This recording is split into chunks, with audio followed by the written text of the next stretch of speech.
Stephen A. Smith did not hold back as he exposed Sheryl Swoopes' extremely jealous take on Caitlin Clark. The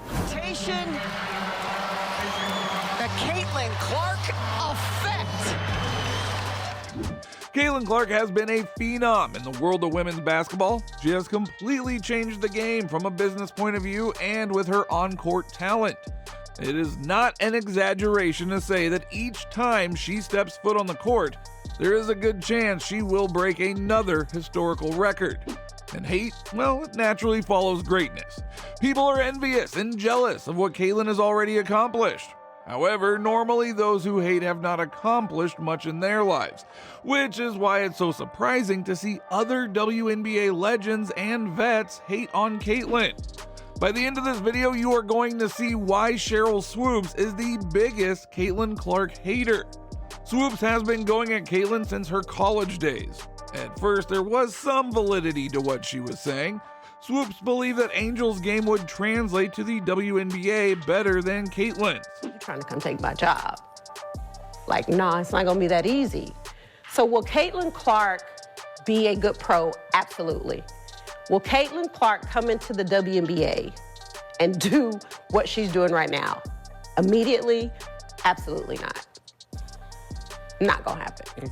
Swoopes also claimed that Clark got her NCAA points record via shots and volume rather than quality, and that she needed more time to beat Kelsey Plum's score before she later apologized for uninformed thoughts.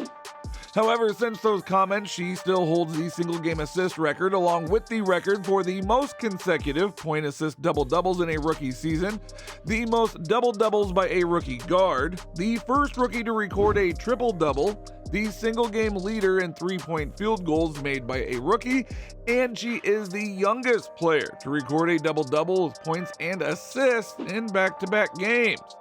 And that is just the WNBA records. On top of that, she has 7 different records for the Indiana Fever. In just one short season, she has basically become an all-time great for the Fever franchise and left her mark in the history books. But it seems as if Swoopes has it out for Caitlin. Now, it is clear that she actually dislikes Caitlin, and other people, well, they are starting to take notice. Recently, Stephen A. Smith called her out for her extremely poor take. Clark and the Fever currently lead the WNBA in average game attendance and per game TV viewership. But despite the attendance and viewership records, there seems to be some haterade in the league in regards to Clark, starting with WNBA legend Sheryl Swoopes herself. Stephen A. is referring to Swoopes' extremely biased take on Indiana's recent rise in the standings. Swoopes refused to give Caitlin any credit. In fact, she didn't even mention the rookie. Swoopes showed how petty she can really be when she decided to credit players like Lexi Hull, Kelsey Mitchell, and Aaliyah Boston, who have also been great since the team's return from the Olympic break, but there was never a mention of the Fever's star point guard. She believes Indiana will keep moving up in the standings if they're able to keep playing at this level, especially with Hull, Mitchell, and Boston's success. Shout out to Lexi Hull. I'm a big Lexi Hull fan. Watch her in AU. Lexi Hull shot the leather off the ball in their game against Seattle and just couldn't miss. Kelsey Mitchell is just stroking. She is just shooting the basketball. Aaliyah Boston, almost a triple-double. Conveniently, she did forget about Caitlin's historic record. Heck, Swoopes gave Angel Reese a shout-out instead for a losing game. Before I get into that, I'm going to say this. Shout out to Angel Reese, even in a loss. Listen, 20 boards. It's crazy. 20 boards. Say what you want to say about how she's getting all these rebounds. You can get 20 rebounds. I don't care if you're rebounding your own. Pretty petty, especially considering Swoopes' incredible basketball career. Because Sheryl Swoopes is one of the greatest players ever in the history of basketball, that's why. See, you won a championship in college at Texas Tech. You won 3 Olympic gold medals. You won 4 WNBA championships. You know basketball. However, the newer generation of fans will know Swoopes for her outlandish takes rather than her incredible basketball ability. The reason for that is simple. Swoopes doesn't seem to rate Clark very high. Prior to this, she took another swipe at the 22-year-old by saying she has better players at the Fever than Angel Reese does at the Chicago Sky, as the pair seem certain to contest the Rookie of the Year award in the latest round of their rivalry. But her blatant dismissal of a once-in-a-generation type of player is quite comical at this point. Sheryl Swoopes. No, Caitlin Clark. Respectfully, Sheryl Swoopes, you have any idea how that makes you look? You have any idea how that serves to stain any kind of critique of Caitlin Clark? It is perfectly fine to criticize a player. Caitlin will be the first one to tell you that she is not perfect. She famously started her WNBA career setting an unflattering record. She scored 20 points in her debut game, but during that game she also committed 10 turnovers, the most in a debut in WNBA history.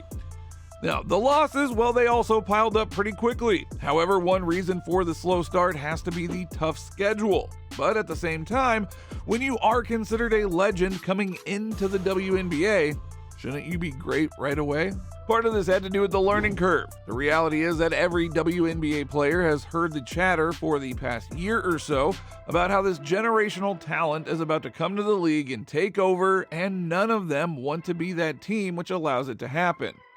Not to mention the fact that Caitlin essentially had no break between her last college game and her first WNBA game. Usually a rookie either rides the bench and slowly gets acclimated to the WNBA standards, or they just don't have as much responsibility as Caitlin did. However, in order for your critique to have some validity, you also have to give credit where credit is due. You know basketball better than me. You know basketball than any of the pundits. You know basketball better than most of the men that play basketball.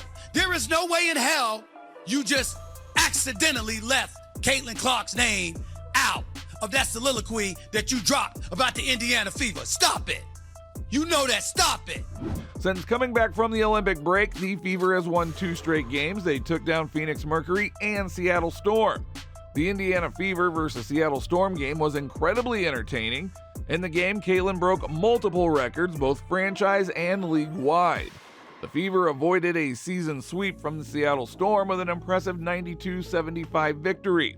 All eyes were on the game not only because it was a highly skilled matchup, but because Caitlin only needed 2 assists to break a 26-year-old WNBA record. The rookie came into the game with 223 assists, just behind Tisha Penicheiro's WNBA rookie record of 224, which was set in 30 games with the Sacramento Monarchs in 1998. So naturally, she broke the record before halftime, and she only needed 28 games to do it. Her first match back was against Diana Taurasi and her Mercury team. Caitlin dominated the game. Her performance might be one of those performances that we look back on in a few years and think, yeah, that is when Caitlin really found her groove in the league. In the first half against the Mercury, Caitlin tallied 16 points on 55.6% shooting, which included 3 triples with 5 assists and 4 rebounds. Just complete and utter dominance. She also made some WNBA history in the process. Caitlin became the first player in WNBA history to score at least 450 points and tally at least 200 assists in a rookie season. Only 5 other players in league history have achieved that feat in any other year of their careers. Now, all of this conveniently slipped Swoopes' mind, and we aren't even talking about Caitlin's popularity just yet and how she has elevated the women's game. And the game afterwards got 485,000 views. So the Fever in their game against the Minnesota Lynx was 1.219 million. On Ion! On Ion! Since the WNBA season started, there has been this underlying narrative that certain media members and ex-players are going out of their way to undermine Caitlin's accomplishments, and now there seems to be even more evidence for this narrative, which is extremely bad luck for the league. All Sheryl Swoopes did was validate all the speculation that there's folks hating on Caitlin Clark. That's all she did. Caitlyn, she's got to be used to the hate by now. There have been a few instances where opposing players have hit her with dirty shots that should have resulted in ejections, but were not. Not to mention the overly physical defense that is constantly played on her. The type of defense that wouldn't be tolerated against any other player, but for some reason against Caitlyn, it is fair game. Instead of giving Caitlyn credit for elevating her teammates, Swoopes is pretending to ignore her impact. And this is pretty blatant as well, seeing that when any other playmaker improves their team's efficiency and helps bring another level of play, they get the credit, but not Caitlyn. Caitlin Clark is coming. Some people think she's already arrived. I don't. I think she's going to be even better. And I think that what she has done for women's basketball, especially in this country, has been phenomenal. When you are a superstar, you have to do more than just win games. You have to generate views. That is part of the deal. And well, in that sense, she has exceeded expectations. Not only has she been rewriting history on the court, but she is changing the way the organization does business. Ain't hate. Rising tide lifts all boats. Whatever it takes for everybody to get fed, I'm all for it. You a WNBA player? Caitlin Clark gonna get you paid. I'd figure out a way to be her friend.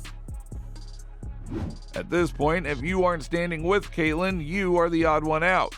And right now, Sheryl Swoopes is exposing herself and her biasing with each one of her outlandish takes. Soon enough, people will know her as the Caitlyn Clark hater rather than the Hall of Famer that she actually is. And she will only have herself to blame for it.